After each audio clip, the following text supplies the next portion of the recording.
Say, look at this. I've been cleaning out my nest, and I found an old book of my poems.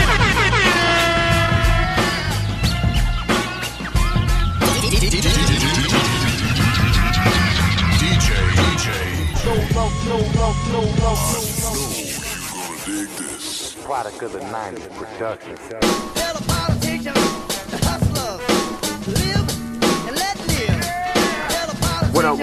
You are now rocking with the best. Yeah, your boy has a tire, Philadelphia. You know what it is, Beat Society crew and all that. You are now rocking with the best. Commonwealth Radio, you know what it is. Hey yo, what up though? It's Bishop Lamont representing that Carson, California. You to dig that? Yes, you do. Anyway, shouts out to my DJ No Love. You know what I'm saying? I'm representing for that Commonwealth Radio. Yo, peace. This is Lord Jamal. Brand newbie. You checking out DJ No Love, Commonwealth Radio. Peace to gods and earth. Yo, what's the deal, y'all? This is Miss J, and right now you're checking out the best, the greatest, Commonwealth Radio. Yeah. Yo, what's up? It's your brother C Knowledge, aka Doodlebug from that diggable planet, you know what I'm saying? Live from the 7th dimension via satellite with my man DJ No Love. Yo, what up? It's Sean Price. This is Commonwealth Radio with DJ No Love. What up?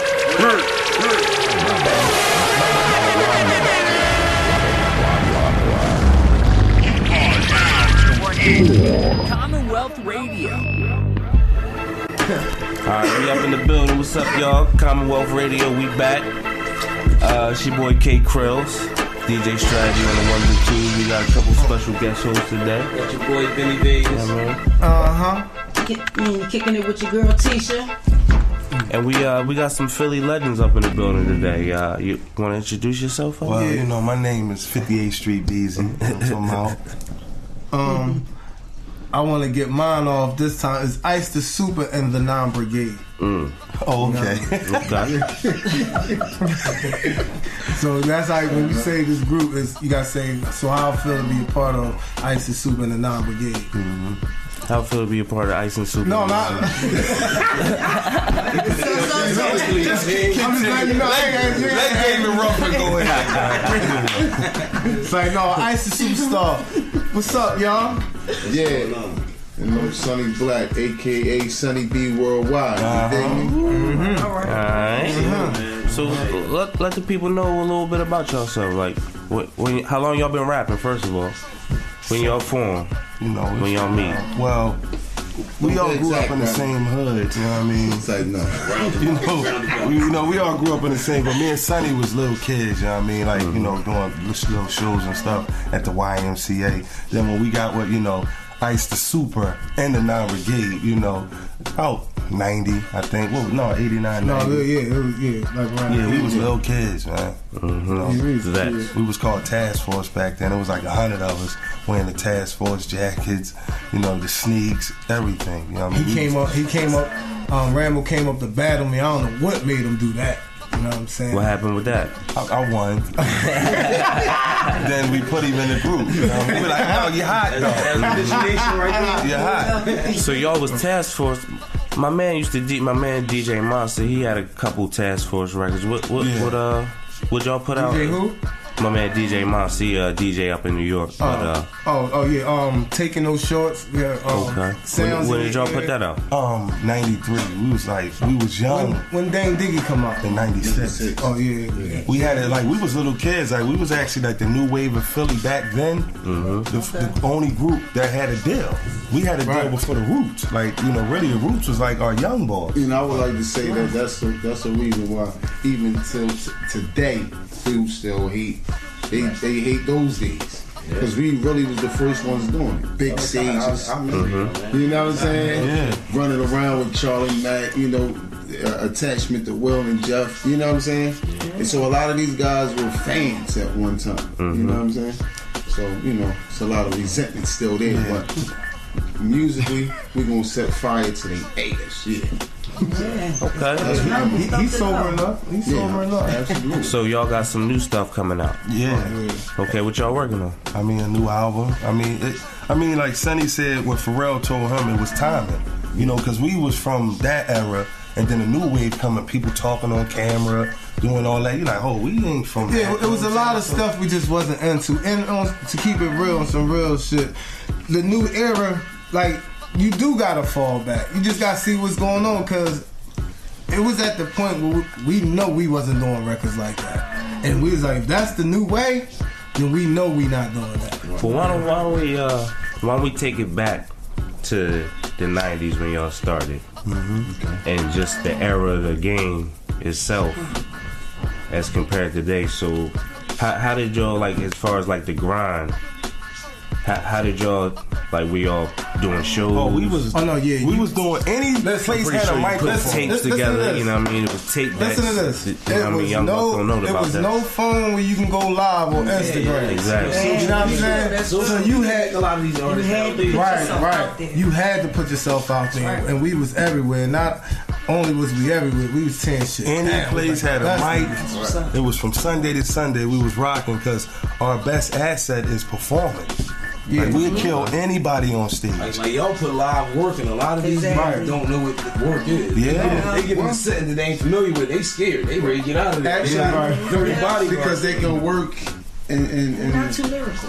in their own little houses or where on the toilets. Exactly. So them dudes, like, and in our time, we literally had less than a minute to impress the CEO to sign us. First of all, he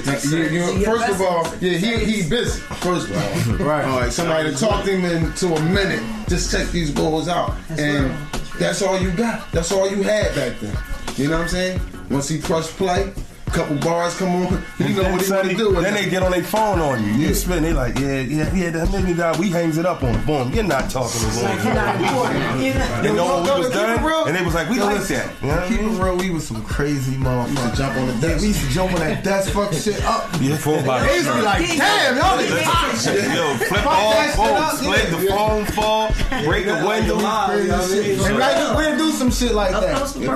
If the phone rang, hang it up and do like, yo, that was an important call. They said, I like that. Yeah, and then not now. We was on that shit. That's reach you.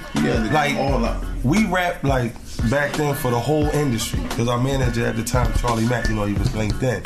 So anybody that was a big name and all the dudes that's big wigs now, we rap for him when they was just interns, like Puffy. We rap for him when he was an intern at Uptown. And Charlie was saying he gonna be the next dude. And he said, listen, y'all dudes' energy's crazy, but I just signed 2 acts who was Biggie and Craig Mack. If they wasn't there, it would have been us. Right. That's true. He like, he had his plan. Now, did you guys end up signing with the label? Of course. Yeah. Who y'all signed with? A&M. A&M record. Janet Jackson was on the label and all that. So a bunch of it. A&M speaks. CeCe Penister. They had a rap department called Tough Break. Shout out to Evan Foster. He gave us our first chance, out there, because he was the head of Tough Break A&M. And he signed us, back then. We actually still communicate with him. That's how we got our Johnny and D2. Yeah. Now, was that under Task Force that y'all signed? That was back then. Now, how long? What was that transition from going from Task Force? What happened to where y'all became Naam Brigade? Oh, that's deep. But in the Task Force, you can go with the deal.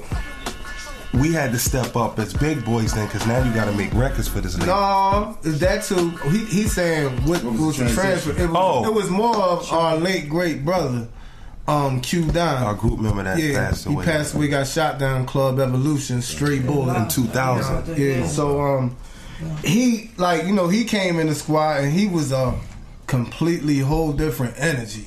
Plus, you know what I mean? He younger than he like our younger brother, but I ain't gonna front. I looked at him like, yo, his energy crazy. Yeah. So who were the actual original members? Right here. Right here. Okay. Right here. Ronnie, Bobby, Ricky. You Bobby. What were some of y'all earlier influences coming up? Everybody. As far as like Philly. MC Breeze, Will, Steady B was my man. In the Doodle taught us. I personally say my first inspiration was actually my mom.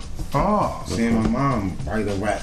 You know what I'm saying? That was the first person. Linda B. Oh, that's right. Linda G. Linda G. The rhymes together to come at Lady B.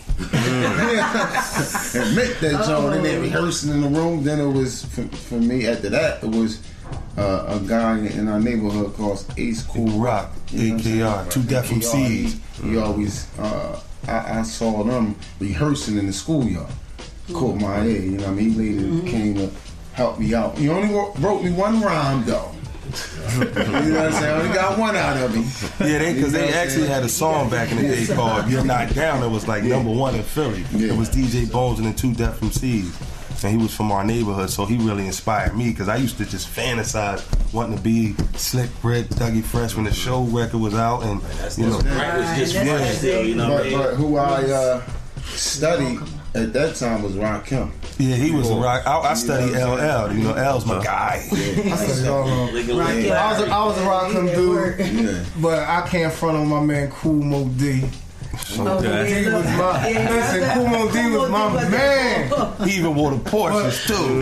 He said, I had some Porsches. I go to work like a doctor. We all had them. Like, you got to like the way I operate. I make lyricals happen just for rapping. I mean, like, we ain't ashamed to say that they was our influence. You know what I mean? Like, to me, my influence too as well. Because to me, Melly Mel like one of the best. See, I get deep on the guys, you know, that's listening. You know, Melly Mel, you know, because we don't cheat them because we from that era. Because you know, I ain't gonna get on here like, you know, my influence is Lil Wayne and you know and 2 Chainz. I'm like, I be lying just to try to get a listener saying he hit. No, that's who. All the boys. That's who I rock. Like, we bought all they tapes.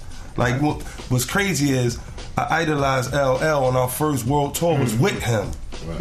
Yeah. So you know I was cuckoo for Cocoa Puffs. Too, man. I had all them albums though. When was your first tour? And, real tour was 2002 or 3? 2002. Like that was with LL. Yeah, we went through hell and back, but we fought and got to what we was doing. We ain't quitters. Right. Like we went through the whole 90s of waking up, we're gonna get signed, because we had 3 deals. I think dudes can't get one. The fact that y'all still together after all these years, like probably. That's what I'm looking at. It's rarely. You know, groups, a lot of people branch off, want to do their own thing, and then, you know, just keep going that direction. He did it 5 times. So you are Bobby, man. Yeah. You are Bobby. He keep coming back and shit. Talking about he never, you know how it goes. But the only thing his song was an iron balloon when he left. That's the only thing. Can't blow up. That's what he said. Can't blow me up. Yeah, you know. Iron balloon. See how we got humor with each other. Anybody ever got mad, slant? No, that's how we joke. Iron balloon. The chemistry is there. No, but on the real, we all ain't nobody. None of us is bigger than Nam. Period. Right. That's just the truth. Yeah. You know what I mean? We gonna just keep it real. Yeah. Like, what we do together is amazing.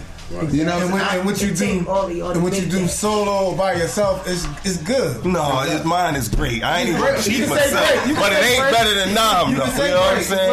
Whatever you like. Listen, is Nam. When I see big groups go through that, and when you come back and you miss that turn to do your stuff, I always say, what made me is this. So I can't act like you too big to be like, oh, let's do something. Like, no, I ain't doing. I'm going home.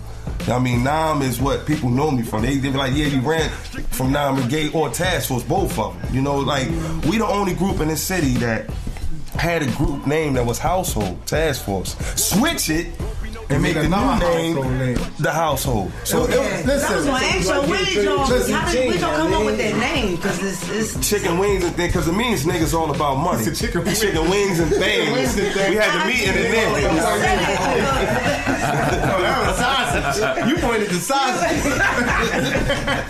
You know, niggas all about money. That's what Nam means. You know what I mean? So, I remember what it was one day, Q9, because when Q9 came around, initially, late great, we was just doing some writing together.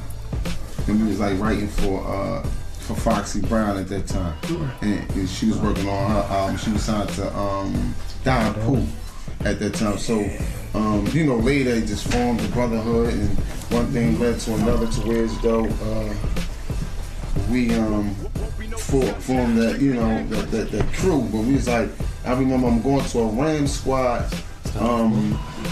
They went to a Ram Squad pool party. that did it for me. I wasn't there, but I know whatever he saw going on that night, man, he came back like, we got, man, fuck that. You know what I mean? We got to start some shit. Yeah, he like, man, we got to come at, you know, I think it was a party at, what was the boy they was down with? What's my man name? Epi.